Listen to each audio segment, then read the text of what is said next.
Part 3. How to break the worry habit before it breaks you. Chapter 6. How to crowd worry out of your mind. I shall never forget one night when Marion J. Douglas was a student in one of my classes. I've not used his real name. He requested me for personal reasons not to reveal his identity, but here's his real story as he told it to the class. He told us how tragedy had struck at his home not once, but twice. The first time, he had lost his 5-year-old daughter, a child he adored. He and his wife thought they couldn't endure that first loss, but as he said, 10 months later, God gave us another little girl, and she died in 5 days. This double bereavement was almost too much to bear. I couldn't take it, this father told us. I couldn't sleep, I couldn't eat, I couldn't rest or relax. My nerves were utterly shaken, and my confidence gone. At last he went to the doctors. One recommended sleeping pills, and another recommended a trip. He tried both, but neither remedy helped.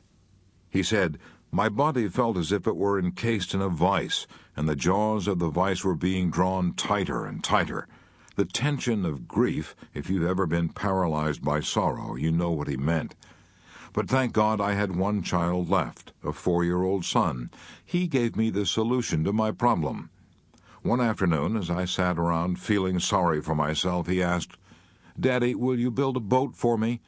I was in no mood to build a boat. In fact, I was in no mood to do anything. But my son is a persistent little fellow. I had to give in. Building that toy boat took about 3 hours. By the time it was finished, I realized that those 3 hours spent building that boat were the first hours of mental relaxation and peace that I had had in months. That discovery jarred me out of my lethargy and caused me to do a bit of thinking, the first real thinking I had done in months. I realized that it's difficult to worry if you're busy doing something that requires planning and thinking. In my case, building the boat had knocked worry out of the ring, so I resolved to keep busy. The following night, I went from room to room in the house, compiling a list of jobs that ought to be done. Scores of items needed to be repaired. Bookcases, stair steps, storm windows, window shades, knobs, locks, leaky faucets. Astonishing as it seems, in the course of 2 weeks, I had made a list of 242 items that needed attention. During the last 2 years, I have completed most of them. Besides, I have filled my life with stimulating activities. 2 nights per week I attend adult education classes in New York. I have gone in for civic activities in my hometown, and I am now chairman of the school board. I attend scores of meetings. I help collect money for the Red Cross and other activities. I'm so busy now that I have no time for worry. No time for worry. That's exactly what Winston Churchill said when he was working 18 hours a day at the height of the war. When he was asked if he worried about his tremendous responsibilities, he said, "I'm too busy. I have no time for worry." Charles Kettering was in the same fix when he started out to invest in a self-starter for automobiles. Mr. Kettering was, until his retirement, vice president of General Motors, in charge of the world-famous General Motors Research Corporation. But in those days, he was so poor that he had to use the hayloft of a barn as a laboratory. To buy groceries, he had to use $1,500 that his wife had made by giving piano lessons. Later, he had to borrow $500 on his life insurance. I asked his wife if she wasn't worried at a time like that. "Yes," she replied, "I was so worried I couldn't sleep, but Mr. Kettering wasn't. He was too absorbed in his work to worry."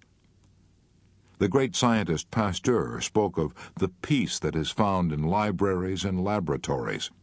Why is peace found there? Because the men in libraries and laboratories are usually too absorbed in their tasks to worry about themselves. Research men rarely have nervous breakdowns. They haven't time for such luxuries. Why does such a simple thing as keeping busy help to drive out anxiety? Because of a law, one of the most fundamental laws ever revealed by psychology. And that law is that it is utterly impossible for any human mind, no matter how brilliant, to think of more than one thing at any given time. You don't quite believe it. Very well then, let's try an experiment. Suppose you lean back right now. close your eyes and try at the same instant to think of the Statue of Liberty and of what you plan to do tomorrow morning. Go ahead, try it. You found out, didn't you, that you could focus on either thought in turn, but never on both simultaneously. Well, the same thing is true in the field of emotions. We cannot be pepped up and enthusiastic about doing something exciting and feel dragged down by worry at the very same time. One kind of emotion drives out the other. And it was that simple discovery that enabled Army psychiatrists to perform such miracles during the Second World War. When men came out of battle so shaken by the experience that they were called psychoneurotic, Army doctors prescribed "keep 'em busy" as the cure. Every waking minute of these nerve-shocked men was filled with activity, usually outdoor activities such as fishing, hunting, playing ball, golf, taking pictures, making gardens, and dancing. They were given no time for brooding over their terrible experiences. Occupational therapy is the term now used by psychiatry when work is prescribed as though it were a medicine. It is not new. The old Greek physicians were advocating it 500 years before Christ was born. The Quakers were using it in Philadelphia in Ben Franklin's time. A man who visited a Quaker sanitarium in 1774 was shocked to see that the patients who were mentally ill were busy spinning flax. He thought these poor unfortunates were being exploited, until the Quakers explained that they found that their patients actually improved when they did a little work. It was soothing to the nerves. Any psychiatrist will tell you that work, keeping busy, is one of the best anesthetics ever known for sick nerves. Henry W. Longfellow found that out for himself when he lost his young wife. His wife had been melting some sealing wax at a candle one day when her clothes caught on fire. Longfellow heard her cries and tried to reach her in time, but she died from the burns. For a while, Longfellow was so tortured by the memory of that dreadful experience that he nearly went insane. But fortunately for him, his 3 small children needed his attention. In spite of his own grief, Longfellow undertook to be father and mother to his children. He took them for walks, told them stories, played games with them, and immortalized their companionship in his poem, The Children's Hour. He also translated Dante, and all these duties combined kept him so busy that he forgot himself entirely and regained his peace of mind. As Tennyson declared when he lost his most intimate friend, Arthur Hallam, "I must lose myself in action, lest I wither in despair." Most of us have little trouble losing ourselves in action while we have our noses to the grindstone and are doing our day's work, but the hours after work, they are the dangerous ones. Just when we're free to enjoy our own leisure and ought to be the happiest, that's when the blue devils of worry attack us. That's when we begin to wonder whether we're getting anywhere in life, whether we're in a rut, whether the boss meant anything by that remark he made today, or whether we're losing our sex appeal. When we're not busy, our minds tend to become a near vacuum. Every student of physics knows that nature abhors a vacuum. The nearest thing to a vacuum that you and I will probably ever see is inside of an incandescent electric light bulb. Break that bulb, and nature forces air in to fill the theoretical empty space. Nature also rushes in to fill the vacant mind. With what? Usually with emotions. Why? Because emotions of worry, fear, hate, jealousy, and envy are driven by primeval vigor and the dynamic energy of the jungle. Such emotions are so violent that they tend to drive out of our minds all peaceful, happy thoughts and emotions. James L. Mersell, professor of education, Teachers College, Columbia, put it very well when he said, "Worry is most apt to ride you ragged not when you're in action, but when the day's work is done. Your imagination can run riot then and bring up all sorts of ridiculous possibilities and magnify each little blunder. At such a time," he continued, "your mind is like a motor operating without its load. It races and threatens to burn out its bearings or even to tear itself to bits. The remedy for worry is to get completely occupied doing something constructive." But you don't have to be a college professor to realize this truth and put it into practice. During the Second World War, I met a housewife from Chicago who told me how she discovered for herself that the remedy for worry is to get completely occupied doing something constructive. I met this woman and her husband in the dining car while I was traveling from New York to my farm in Missouri. This couple told me that their son had joined the armed forces the day after Pearl Harbor. The woman told me that she had almost wrecked her health worrying over that only son. Where was he? Was he safe or in action? Would he be wounded or killed? When I asked her how she overcame her worry, she replied, "I got busy." She told me that at first she had dismissed her maid and tried to keep busy by doing all her housework herself, but that didn't help much. The trouble was, she said, that I could do my housework almost mechanically without using my mind, so I kept on worrying while making the beds and washing the dishes. I realized I needed some new kind of work that would keep me busy both mentally and physically every hour of the day. So I took a job as a saleswoman in a large department store. That did it, she said. I immediately found myself in a whirlwind of activity. Customers swarming around me asking for prices, sizes, colors, never a second to think of anything except my immediate duty. And when night came, I could think of nothing except getting off my aching feet. As soon as I ate dinner, I fell into bed and instantly became unconscious. I had neither the time nor the energy to worry. She discovered for herself what John Cowper Powys meant when he said, in The Art of Forgetting the Unpleasant, a certain comfortable security, a certain profound inner peace, a kind of happy numbness soothes the nerves of the human animal when absorbed in its allotted tasks. And what a blessing that it is so. Osa Johnson, one of the world's most famous women explorers, told me how she found release from worry and grief. You may have read the story of her life. It's called I Married Adventure. If any woman ever married adventure, she certainly did. Martin Johnson married her when she was 16 and lifted her feet off the sidewalks of Chanute, Kansas, and set them down on the wild jungle trails of Borneo. For a quarter of a century, this Kansas couple traveled all over the world, making motion pictures of the vanishing wildlife of Asia and Africa. Some years later, they were on a lecture tour showing their famous films. They took a plane out of Denver bound for the coast. The plane plunged into a mountain. Martin Johnson was killed instantly. The doctors said Osa would never leave her bed again. But they didn't know Osa Johnson. 3 months later, she was in a wheelchair, lecturing before large audiences. In fact, she addressed over 100 audiences that season, all from a wheelchair. When I asked her why she did it, she replied, "I did it so I would have no time for sorrow and worry." Osa Johnson had discovered the same truth that Tennyson had sung about a century earlier. I must lose myself in action, lest I wither in despair. Admiral Byrd discovered this same truth when he lived all alone for 5 months in a shack that was literally buried in the great glacial ice cap that covers the South Pole, an ice cap that holds nature's oldest secrets, an ice cap covering an unknown continent larger than the United States and Europe combined.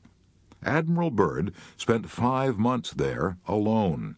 No other living creature of any kind existed within 100 miles. The cold was so intense that he could hear his breath freeze and crystallize as the wind blew it past his ears. In his book, Alone, Admiral Byrd tells all about those 5 months he spent in bewildering and soul-shattering darkness. The days were as black as the nights. He had to keep busy to preserve his sanity. At night, he says, before blowing out the lantern, I formed the habit of blocking out the morrow's work.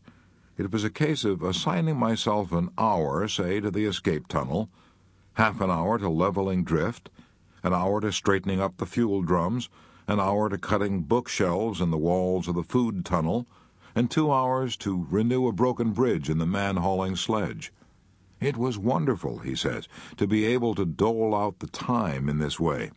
It brought me an extraordinary sense of command over myself.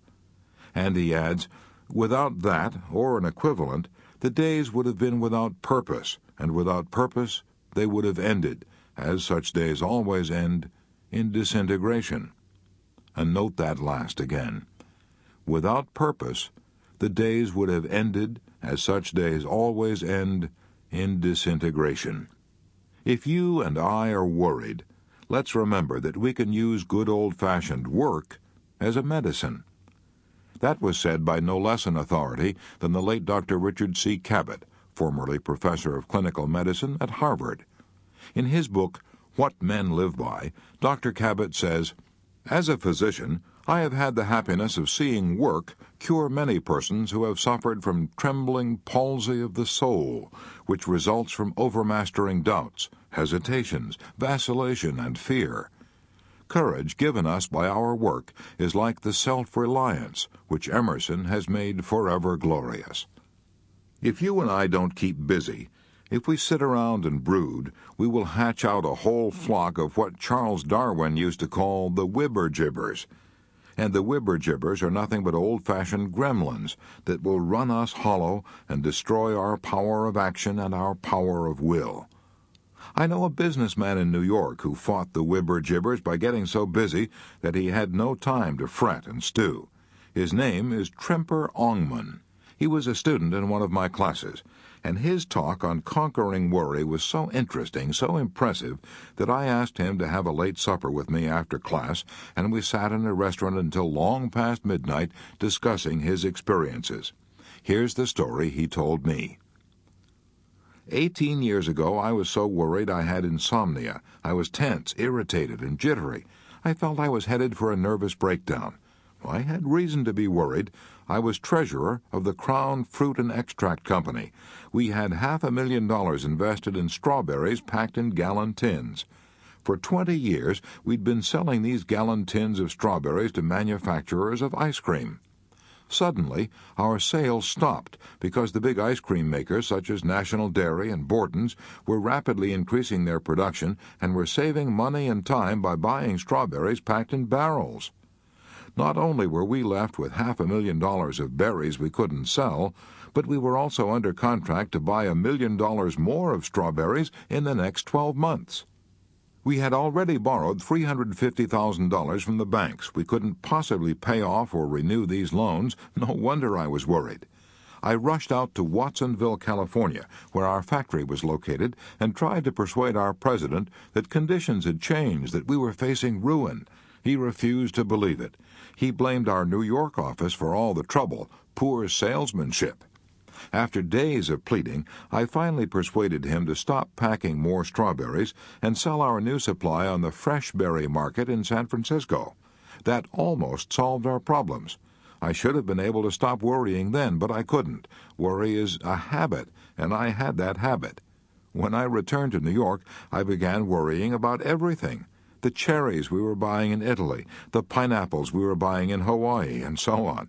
I was tense, jittery, couldn't sleep, and as I've already said, I was heading for a nervous breakdown. In despair, I adopted a way of life that cured my insomnia and stopped my worries. I got busy. I got so busy with problems demanding all my faculties that I had no time to worry. I'd been working 7 hours a day. I now began working 15 and 16 hours a day. I got down to the office every morning at 8 o'clock and stayed there every night until almost midnight. I took on new duties, new responsibilities. When I got home at midnight, I was so exhausted when I fell in bed that I became unconscious in a few seconds. I kept up this program for about 3 months. I had broken the habit of worry by that time, so I returned to a normal working day of 7 or 8 hours. This event occurred 18 years ago. I have never been troubled with insomnia or worry since then. George Bernard Shaw was right. He summed it all up when he said, "The secret of being miserable is to have the leisure to bother about whether you are happy or not. So don't bother to think about it, spit on your hands, and get busy. Your blood will start circulating, your mind will start ticking, and pretty soon this whole positive upsurge of life in your body will drive worry from your mind.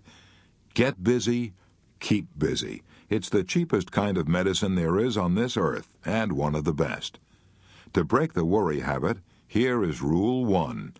Keep busy. The worried person must lose himself in action, lest he wither in despair.